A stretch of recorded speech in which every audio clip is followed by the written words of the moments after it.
Currently, we are living in an age where phones are getting really large. But what if you want something that is compact compared to those? Because 6.28 inches still is quite large for a phone. Well, then we get the Xiaomi 12X. There's a lot to like about it. So let's discuss what I truly like about the Xiaomi 12X in this full review of it.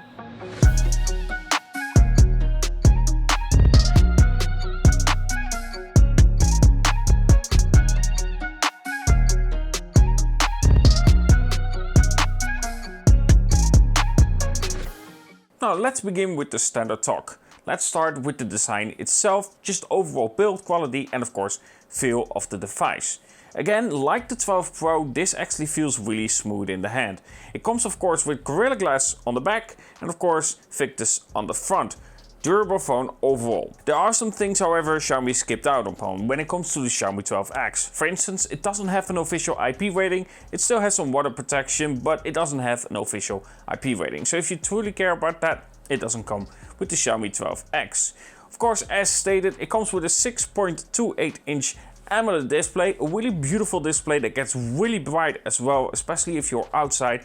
Great display. And of course it comes with a curved display as well. Overall, really good design, good feel. The back texture that is a bit frosted also doesn't allow a lot of fingerprints to be visible on the device, which is actually really good. Not only for filming, but just overall the look of the device itself. It's just much nicer if a phone actually looks properly clean. Then when it comes to, of course, the front-facing camera, you have a 32 megapixel front-facing camera, you have a 50 megapixel main sensor with a 1/156 inch sensor size, you have a 13 megapixel ultra-wide, and of course you have a 5 megapixel tele macro. This means that that one actually is a telephoto, but also a macro as well at the same time.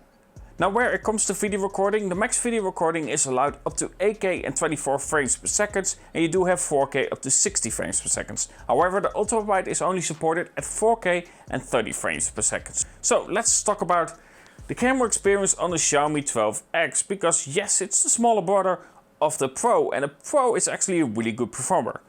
So how is it? Well, I did a video about it just purely focusing on the camera itself. And I will have to say, if you do care about something like that, I would advise check the link in the description or the icon that somewhere pops up here.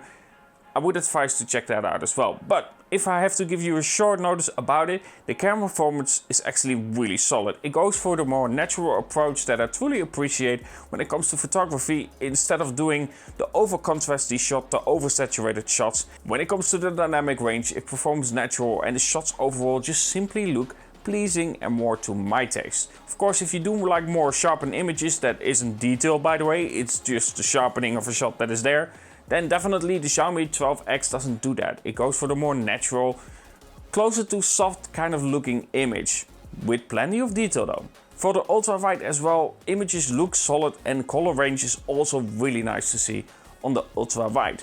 For the macro, I hardly use it, but if you do want to use macro, I definitely wouldn't mind it on a phone like this, where you have this fusion between tele and macro, so it zooms in and then you get this macro kind of look. It works well, but it isn't something that, for myself, with a 5 megapixel resolution, that I would use a lot myself, but that's something that is my preference. Do let me know what you think about having a tele macro with of course a 5 megapixel resolution. Now of course we do also have a front-facing camera, which is a 32 megapixel sensor, and it comes with plenty of detail when you do take shots. For myself, I don't like to take selfies, I just don't care for it that much, but overall detail is solid.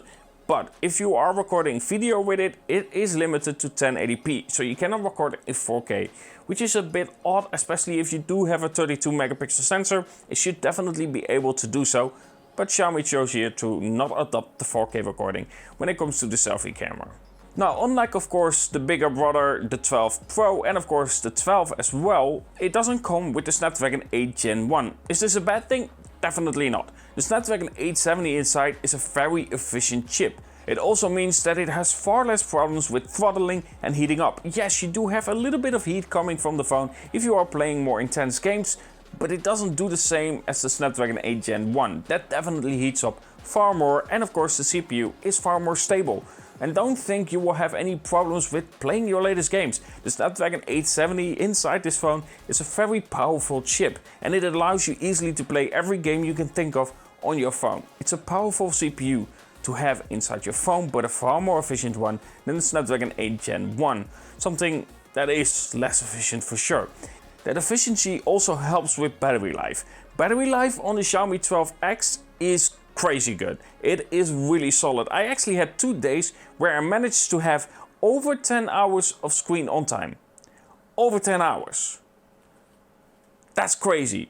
Now of course this is on balance mode, and in balance mode I really don't have any issues with power delivery as well, but if you do want that a little bit more performance, how is it then? Well, then you get about 7 hours of screen on time. This means that I can easily make it till the end of the day with playing some games and so on. So battery life is definitely one of the killer features on the Xiaomi 12X. Now once the battery is empty, you do have a charger with the phone itself, which is really nice to see. It's a 67 watt charger and you do get that included. It does mean that it doesn't charge as fast of course as the Xiaomi 12 Pro, but overall it charges still really fast and it delivers far faster charging than the two big brands out there, without a doubt. And you get it included, imagine that. There are some things though where I feel like Xiaomi could have done a little bit better here. For instance, I would have liked to see a microSD in this. And not to mention, of course, a 3.5mm headphone jack. I know a lot of people are like, yeah, just use Bluetooth. But Bluetooth is not comparable to wired. Yes, you would have liked to see a DAC in it, but overall there are some reasons why a headphone jack is handy. Right now, for instance, I'm recording with a 3.5mm headphone jack in my camera because it's better.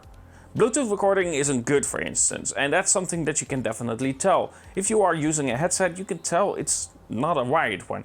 Not to mention that if I want to use it in my car, I have to use a converter from of course 3.5 to USB-C, which not all versions work on every single phone because there's a difference here.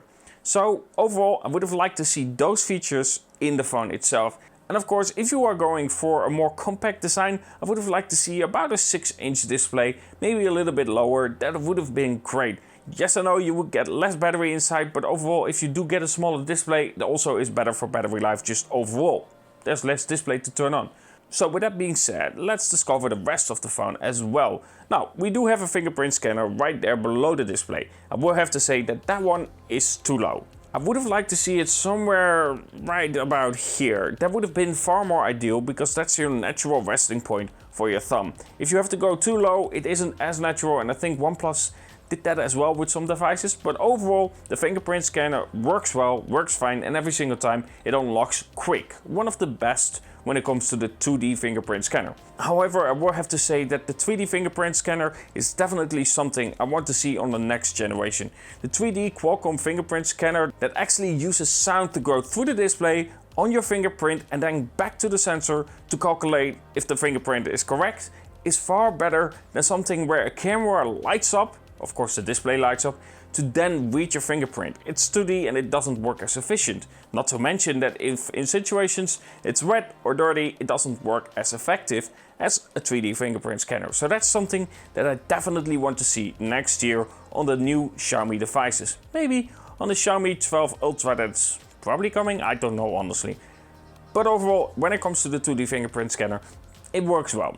Now of course, software is a little bit different to the bigger brother as well compared to the Xiaomi 12 Pro. This doesn't come with Android 12 out of the box and it doesn't have 3 years of updates. It has 2 years of Android updates and 3 years of security updates. Now for myself, I'm not so sure about that one. I would have liked to see at least 3 years. That would have been better, especially if you want to use a phone for a longer amount of time. It's just better to have 3 years of updates and 4 years of security updates. So would I recommend the Xiaomi 12X? Definitely. The Xiaomi 12X is one of my favorite devices I've used so far in 2022. I know we're not really far in 2022, but that's beside the point. But it is really a solid phone. The CPU is great. The camera is good for the price as well. It's actually great for the price. And of course you have battery life that is exceptional when it comes to the Xiaomi 12X. 3 things that I find important and do perform really well. Not to mention beautiful display that gets bright enough outside, and not to mention that the quality from the speakers itself is also really good.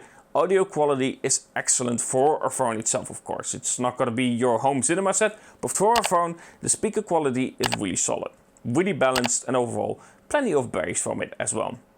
So, what do you think about the Xiaomi 12X? Do let me know in the comments below. And if you have seen more videos of me, you haven't subscribed yet, don't forget to subscribe. If you aren't subscribed yet and you haven't seen more, also don't forget to subscribe. And of course, like the video because it definitely helps out with the YouTube algorithm stuff. And also, of course, commenting below does help as well. So if you do have the time for it and you do want to consider doing that, I appreciate it. Anyway, talk to you guys in the next.